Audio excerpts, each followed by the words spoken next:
వీడియోలో మనం డిస్కస్ చేద్దాం. దానికన్నా ముందుగా మనం కాల్ బై ఫంక్షన్ అంటే ఏంటో చూడాలన్నమాట. కాల్ కాల్ బ్యాక్ ఫంక్షన్ అంటే ఏంటి చూస్తే మనం సర్వర్ క్రియేట్ చేయడానికి ఈ కాల్ బ్యాక్ ఎల్ అనేది బాగా ఉపయోగపడుతుంది అనమాట. అందుకని దీని ముందు చెప్తా ఉన్నాను సర్వర్ క్రియేట్ చేసే ముందు. ఒకసారి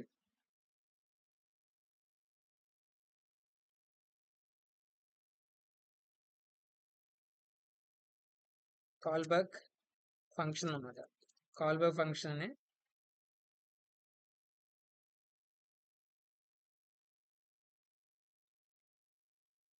call back function. Call back function అంటే ఏంటంటే function which is passed as a argument is called as a call back function. నేను రాస్తాను ఇక్కడ. The function which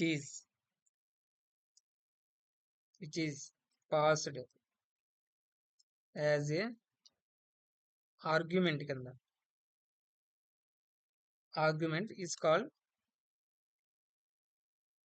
call back function అన్నమాట. ఏంటి call back function. Call back function అంటే దీన్ని ఉంటుందా? కాల్ బ్యాక్ ఫంక్షన్ ఏంటి? ఏ function which is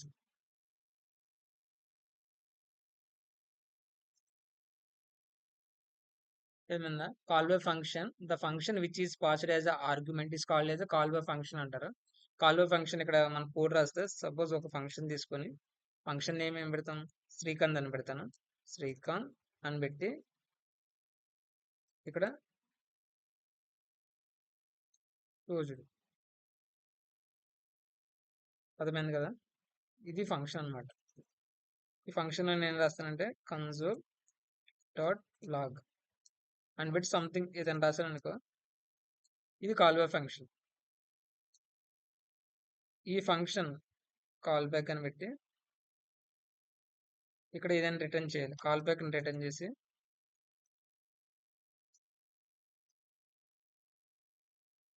call back return చేస్తా. ఇది ఒక ఫంక్షన్. ఈ ఫంక్షన్ ఇంకో ఫంక్షన్ లో మన ఆర్గ్యుమెంట్ కింద చేస్తాం. ఇంకో ఫంక్షన్ ఏంటంటే ఇంకో ఫంక్షన్ క్రియేట్ చేద్దాం.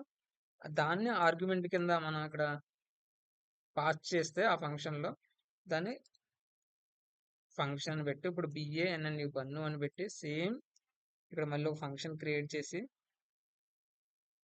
కన్సోల్ డాట్ లాగ్ అని పెట్టి సంథింగ్ మళ్ళీ ఏదైనా రాసి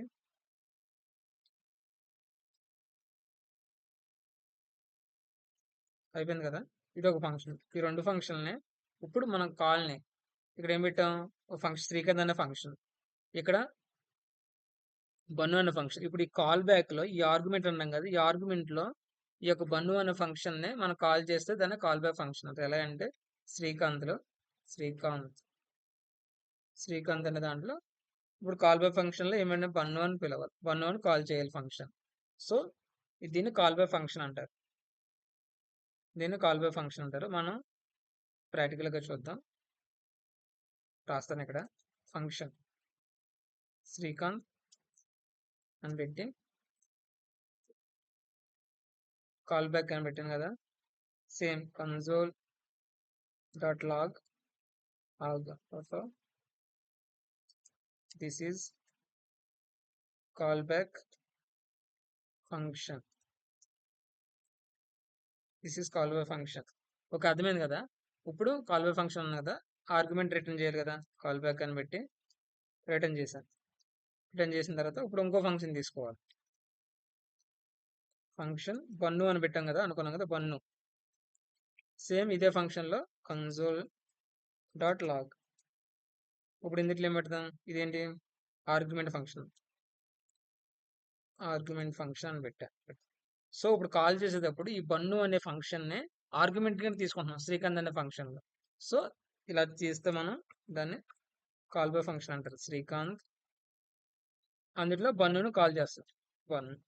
సో ఇప్పుడు కన్సోల్ లాగా అవుట్ చేస్తే CLS ఇప్పుడు నోడ్ FS కాబట్టి FS చూడండి, this is call by function argument function వచ్చినాయా? దీన్ని కాల్ బై ఫంక్షన్ అంటారు. ఇప్పుడు కాల్ బై ఫంక్షన్ యూజ్ చేసి మనం ఏం చేయొచ్చు అంటే FS ఫైల్ మాడ్యూల్స్ ని క్రియేట్ చేయొచ్చు, file creating file creation, file delete, and file creation ఉంటుంది, ఫైల్ డిలీట్ ఉంటుంది, ఫైల్ని అప్డేట్ చేయొచ్చు, ఫైల్ అప్డేట్లు కూడా ఉంటాయి అన్నమాట ఈ వీడియోలో.